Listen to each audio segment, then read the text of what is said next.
Hi, I'm Carlos Alberto, the Thinker. Come on in, make yourself at home. Let's chat for a bit.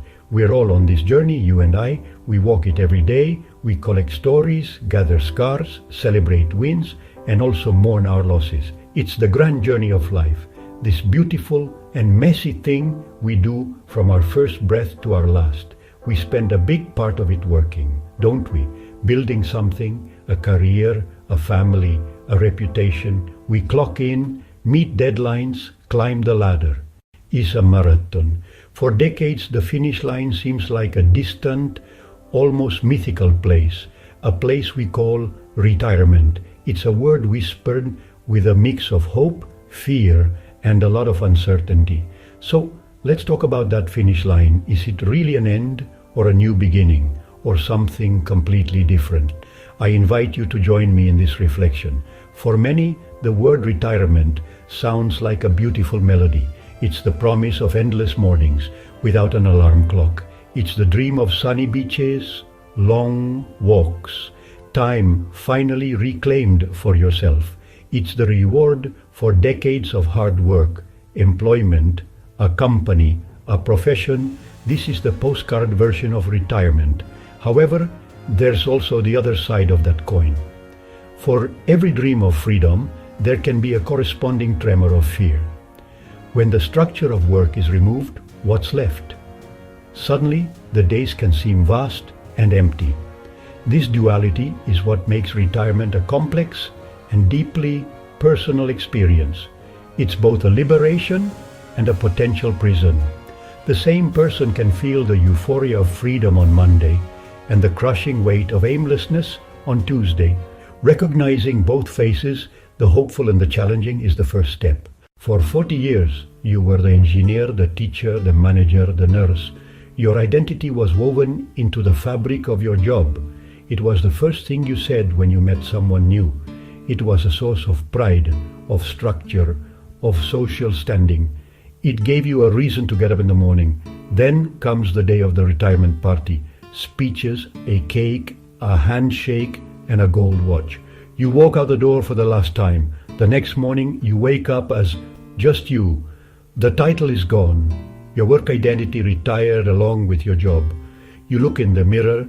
The reflection staring back at you is suddenly a stranger. The question, who am I, is no longer a philosophical exercise. It's a raw, immediate, and often painful reality. This is the core of the identity crisis that so many retirees face. It's a deep sense of loss, a psychological amputation of a part of yourself that felt essential. The question, who am I, doesn't have to be scary. The structure of a work life offers a powerful way to fight anxiety. There are schedules to keep, deadlines to meet, problems that need our attention right away. Our minds are busy, focused on outside tasks. Retirement takes away this structure overnight. The usual rhythm is replaced by a strange quiet. The endless amount of free time can quickly become a source of deep worry. Without urgent tasks, the mind can turn inward, thinking about old regrets, worrying about health, or focusing on the future with a feeling of dread, restlessness, not being able to relax, irritability, obsessive behaviors, worries about money, about family, about the state of the world. The quiet becomes a breeding ground for what-if scenarios. It's important to understand that these feelings are not a sign of weakness. They are a perfectly normal human reaction to a huge life change. It's like grieving. You're worried about losing a big part of your life. And this process needs time and understanding. Recognizing this mental challenge isn't about holding on to bad feelings.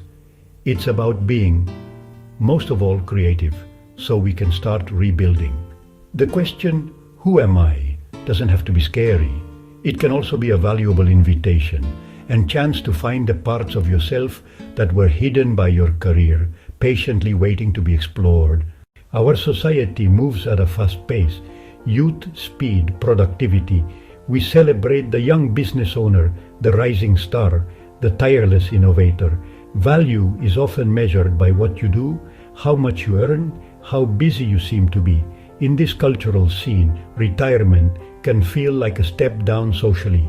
When you stop working, you risk becoming invisible. In conversations, the question, "What do you do?" is a common start. Answering with, "I'm retired," can sometimes feel like a social disconnect, as if you no longer have anything important to add. You might feel like you're disappearing into the background. Fighting against this cloak of invisibility means actively showing your presence. It means speaking up, sharing stories, refusing to accept the role of a passive observer, demanding to be seen as a full and lively part of the society you helped build. This doesn't just happen, it means actively looking for new groups and connections. It means saying yes to invites, even when you don't feel like it.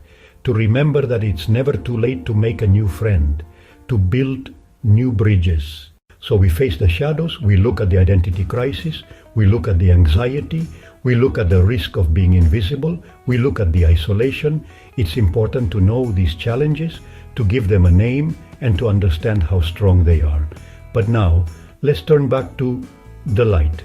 Retirement, it should be seen as the start of a new part of our lives. It is maybe one of the biggest chances, a new challenge to be born again. It's the time when you get a blank canvas.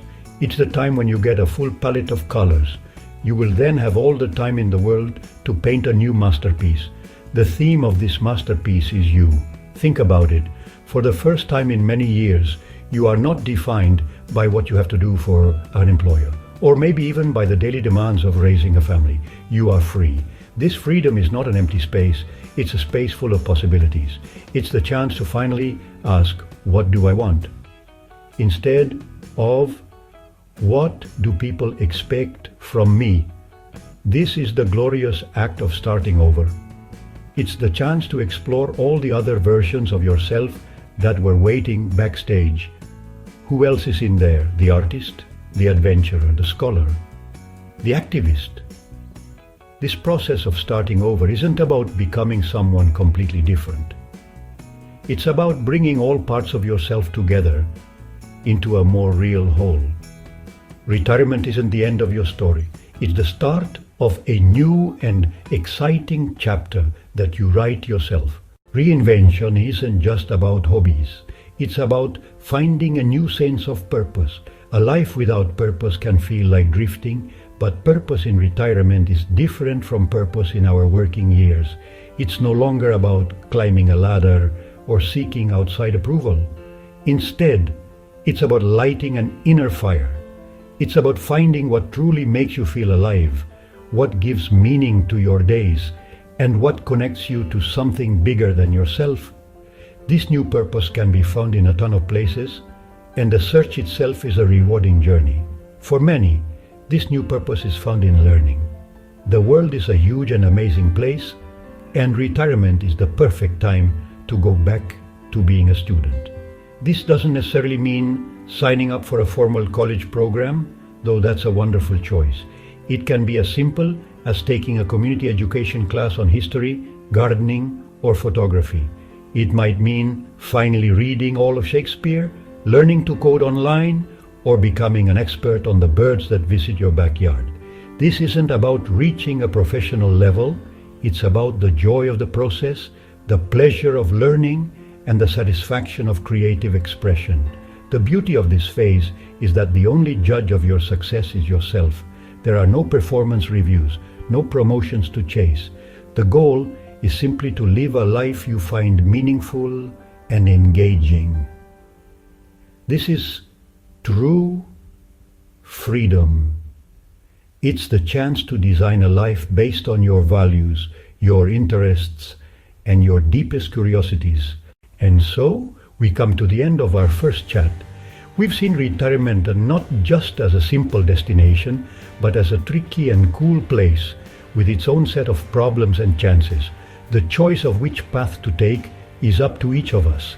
It's a door that opens to new ideas. It's a personal journey, but we don't have to go through it alone.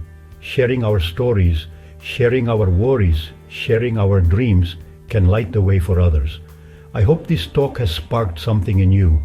Maybe it's given you a new way to think about your own future or the future of someone you care about. Maybe it's made some feelings make sense, reminding you that you're not alone. The most important thing is to keep talking. Don't see it as a door closing, but as one opening. It's an invitation to grow, to change, to become more fully who you were meant to be. The journey is far from over. In many ways, it's just begun. Thanks for spending this time with me. If these words made sense to you, share them with friends, share them with family, share them with anyone who is getting close to this part of life. Let's create a group that supports and understands each other. Subscribe if you want to keep going on this journey with me. We have so much more to discover together and to reach more people.